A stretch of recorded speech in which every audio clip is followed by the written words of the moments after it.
Sa unang araw at muling pagtungtong ni Donald Trump at ika-47th na presidente ng Estados Unidos, nag-utos ito na ipahinto ang funding ng UNRWA or United Nations Relief and Works Agency for Palestine Refugees in the Near East. Isa itong branch ng United Nations na kung saan sila ang naatasan na mamahagi ng mga relief goods, lalong-lalo na ang apektado noong 1948 conflict. At naban na rin ito sa Israel dahil ayon sa ulat ng Israel, marami sa mga workers nito ay kasapi ng Hamas. At iniulat din ng Israel na ang pondo na nakukuha ng UNRWA na nagmumula sa iba't ibang estado, kinukuha ito ng Hamas upang i-develop at palakasin ang kanilang sandatahang lakas. Kahapon, nilagdaan ni President Donald Trump ang paghinto ng funding ng UNRWA.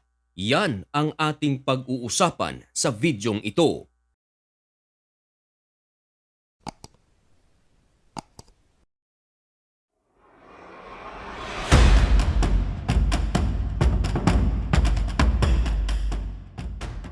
Maligayang pagbabalik mga kaibigan.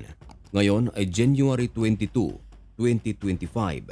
Nakatungtong na muli sa White House si President Donald Trump at siya ang ika-47 na presidente ng Estados Unidos. Kahapon mga kaibigan ay nilagdaan ni Donald Trump na isa ang UNRWA na ipapahinto ang funding nito. Ang UNRWA mga kaibigan ay in-establish ng United Nations General Assembly noong 1949. Under ito ng United Nations at ang kanilang mandato, sila ang mamamahagi ng mga relief goods para sa mga Palestinian at Jewish refugees. Ipinagtibay ito noong 1949 dahil sa mga apektado sa Palestine War noong 1948. Mula noong 2019, 5.6 na mga Palestino ang nakarehistro sa UNRWA. Marami sa mga workers nito ay mga Palestino pero sumabog ang isang nakakapanlumong balita. Noong magsimula ang giyera sa pagitan ng Israel at ng Hamas, tumambad ang mga information na merong mga staff ang UNRWA na kung saan ito ay kasapi ng Hamas. At ang problema mga kaibigan ayon sa Israel, kasama pa itong umatake sa Israel noong October 7, 2023. Magmula noon mga kaibigan, hinigpitan ng Israel ang UNRWA hanggang sa ito ay i-banned. Hindi na sila pwedeng mag-operate sa Israel. Binatikos ito ng husto ng Israel.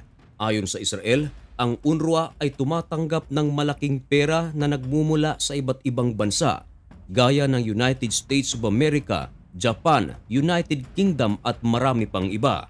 Bilyon-bilyong dolyar ang natatanggap ng UNRWA at gagamitin daw sana ito sa pagpapaunlad ng Gaza, ipagpapatayo sana ng paaralan, hospital at iba pa. Pero ayon sa Israel, ito raw ay kinukuha ng Hamas at ginagamit para sa kanilang armas. Minsan na ring nagalit ang United Kingdom dahil sa balitang ito. At ang dalawang bansang ito ang pinakamalaking donation na ibinibigay sa UNRWA. Ito ang United States of America at United Kingdom. Kasama rin dito ang Israel.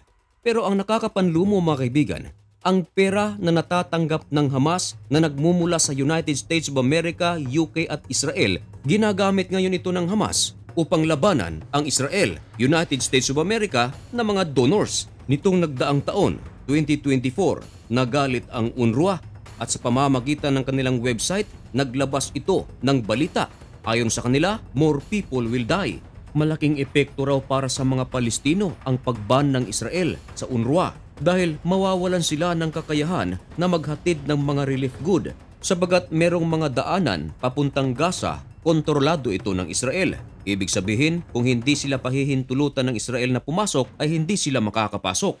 Isa pang dagok ng UNRWA mga kaibigan, kahapon lamang, January 21, unang araw ng muling pagtungtong ni Donald Trump sa White House, nilagdaan nito ang isang executive order upang ihinto ang funding sa UNRWA. At sa inauguration ni President Donald Trump, merong mga Israelita na dati hawak ng Hamas na napakawalan na, nag-attend ito sa naturang inauguration. Nakamayan pa si Pangulong Donald Trump. Ayon sa Jewish Chronicle na sinabi ni President Donald Trump na tinanggal na nito ang tinatawag na harmful executive orders and action sa ilalim ni former President Joe Biden. kasama na raw ang nagpapahirap sa mga Hudyo. Isa riyan, ayon sa ulat, ay UNRWA. Kahapon lamang mga kaibigan, isa ito sa pinag-usapan ng buong mundo, lalong-lalo na sa Middle East, ang pagtanggal ni Donald Trump ng fund sa UNRWA. At ayon pa sa ulat ng JFED mga kaibigan, mismong United Nations gumawa ng pag-aamin na siyam sa mga miyembro ng naturang UNRWA ay kasapi ng Hamas. At ang matindi pa mga kaibigan, kasama pa pala silang umatake sa Israel noong October 7, 2023 na kung saan mahigit 1,000 mga Hudyo ang nasawi. Hindi pa kasama riyan ang mga na-hostage. Sinisi naman ni President Donald Trump ang nakaraang administration. Ayon sa kanya, the previous administration has indeed deeply unpopular, inflationary, illegal and radical practices within every agency and office of the federal government. At ayon sa opisina ni Donald Trump, isa raw ito sa pagtutuunan ng pansin ng kanyang administrasyon. Isa raw patunay dyan mga kaibigan na merong mga Amerikano at Israeli hostage ng Hamas na pakawalan mula nang malapit ng tumungtong sa White House si Donald Trump.